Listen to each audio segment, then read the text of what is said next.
Hello there, it's lesson 67.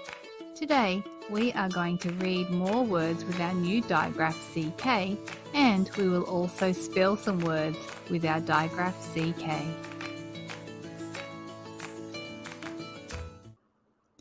Say the sounds from our sound wall.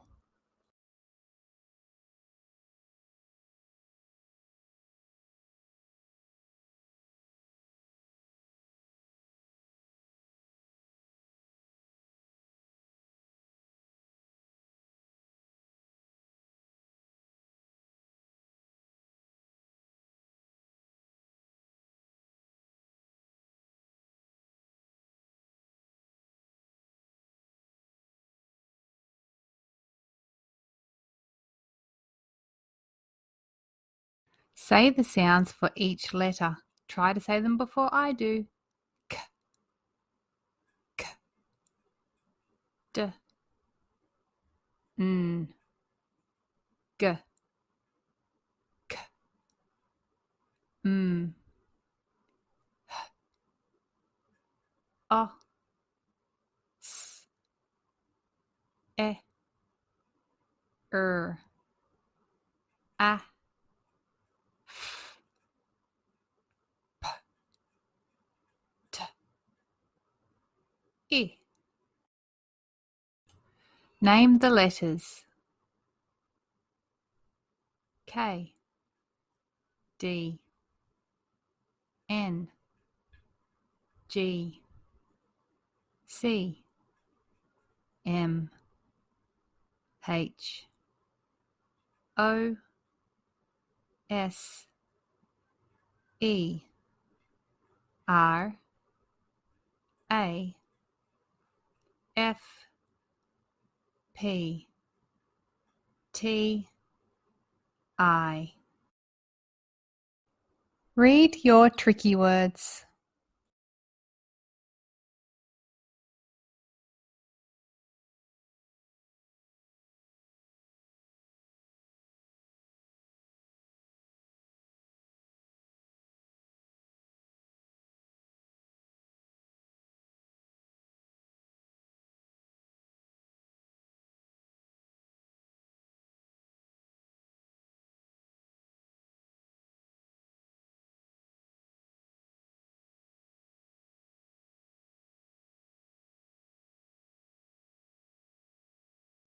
Say your vowel sounds. A, E, I, O. This phoneme card represents the sound K. The letters C and K together make the sound K. It is another way to represent K. If I place our new letters C and K into our three phoneme sound box, you will see that two letters take up one box. The letters C and K make one sound, so it only takes up one box. Together, the letters C and K make the one sound K. This is called a digraph when two letters make one sound. Say digraph. We use the digraph CK to spell the sound K at the end of words. We never use the digraph CK at the beginning of words. Let's practice reading words with our new digraph CK. K, I, K. Blend it. Kick. P, E, K. Peck.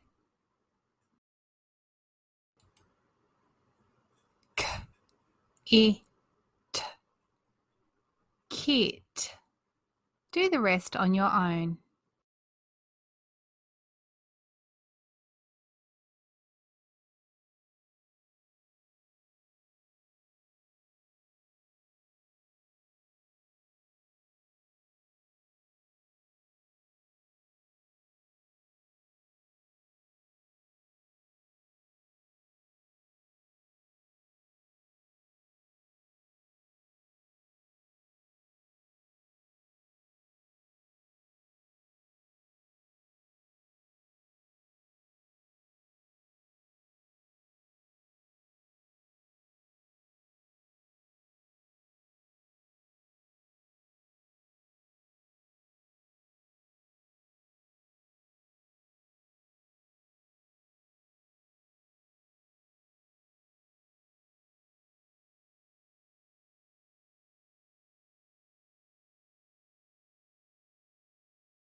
Now read those words again, but this time read them the fast way.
Story time. You have learnt all the sounds and tricky words to read all the books in Set 2. This is the first book in Set 2, Blend Hunt. Have a look, it uses capital letters at the beginning of each word in the title. To begin with, I want you to practice saying all the sounds for each letter.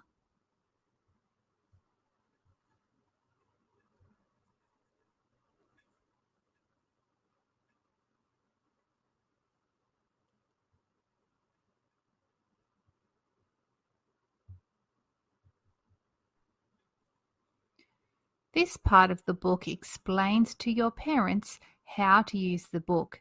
Essentially, you are reading words and finding the word in the picture. Now practice your tricky words.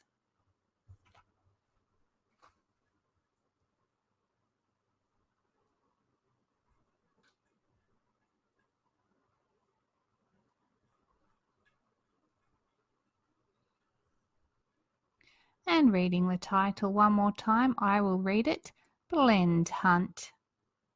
To begin, we need to read the word on the left-hand side. Sound it out.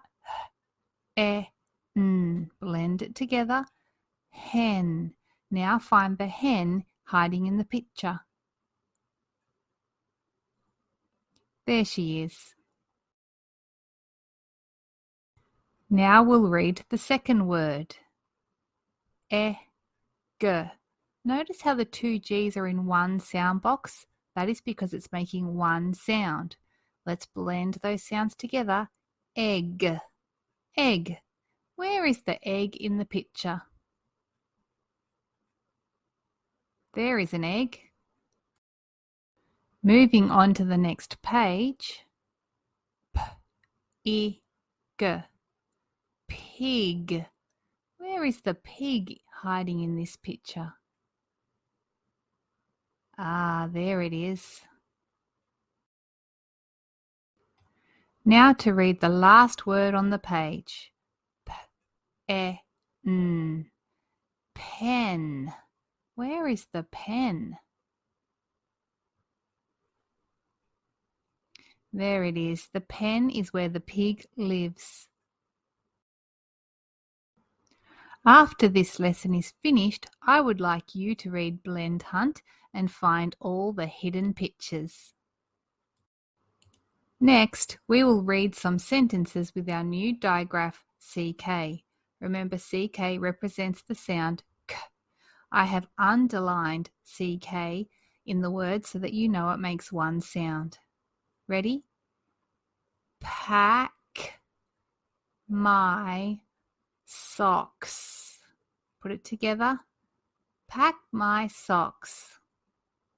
This sentence begins with a capital letter and it ends with a full stop.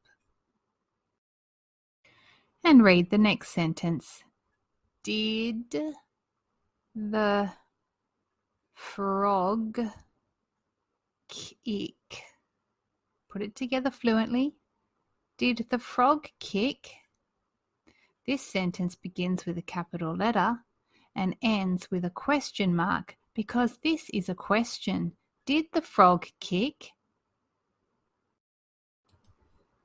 And reading again. Do not kick him. There's an exclamation mark there, so when we reread it, let's put some expression in our voices. Do not kick him. So far, you have learnt that sentences are made up of words. We have counted words in sentences, and we have seen that they begin with a capital letter and end with either a full stop, a question mark, or an exclamation mark. But there are more to sentences. They also need to make sense, and they must contain a subject and predicate. We will look at this a bit more closely now. Here is a sentence for us to read. The frog hops. Put it together fluently. The frog hops. It says here that sentences start with a capital letter. Did the sentence we just read start with a capital letter? Yes, it begins with a capital T, so it has a capital letter at the beginning. So we can tick off that it starts with a capital letter. Sentences need to end with a punctuation mark. Did our sentence end with a punctuation mark? The frog hops ends with a full stop. So yes, it does end with a punctuation mark. We can tick off the punctuation mark. Now, a sentence also needs to make sense. Did our sentence make sense? The frog hops. Yes, it makes sense. I understand what it is saying. That is another tick on this sentence poster. Now the last one says sentences contain a subject and predicate. A subject is who or what the sentence is about. Let's check. In the sentence, the frog hops, who is it talking about? A frog. The frog is the subject. Now the predicate tells us what the subject is doing. So what is the frog doing? He hops. So this sentence has a subject, the frog, and the predicate tells us that he hops. So we can tick off that our sentence contains a subject and predicate. Because our sentence began with a capital letter, ended with punctuation mark, made sense, and contained a subject and predicate, we know that it is a correct sentence. Down the bottom, it says, the frog hops. That's our example, so you can remember all the parts of a sentence. I have typed some words and I want to check if it is a sentence. Read it with me. Kick and red. Put it together. Kick and red. Well, it begins with a capital letter. So I can tick off that the sentence begins with a capital letter. Now I need to check if it ends with a punctuation mark. It does. It ends with a full stop. I'll tick that off. Now a sentence needs to make sense. Kick and red. They are real words, but it doesn't make any sense. I don't understand what it's trying to tell me. So it doesn't make sense. I'll have to put a cross here. This is not a sentence because it doesn't meet all the requirements. Our next activity is spelling. The first word I would like to spell is kit. Let's stretch it out. K-I-T. K is the first letter I need. Which letter represents K? Ooh, it's a bit tricky. We have 3 tiles here that represent the sound K. There's K, C, and our digraph CK. But we never begin words with the digraph CK, so it has to be K or C. It's a K. K-I. Hi, are you interested to see what happens next? If you have a child going into kindergarten, you can watch the full video by purchasing our Aussie Readers Kindergarten Literacy Program over on our website. Link in the bio. See you guys over there. Bye!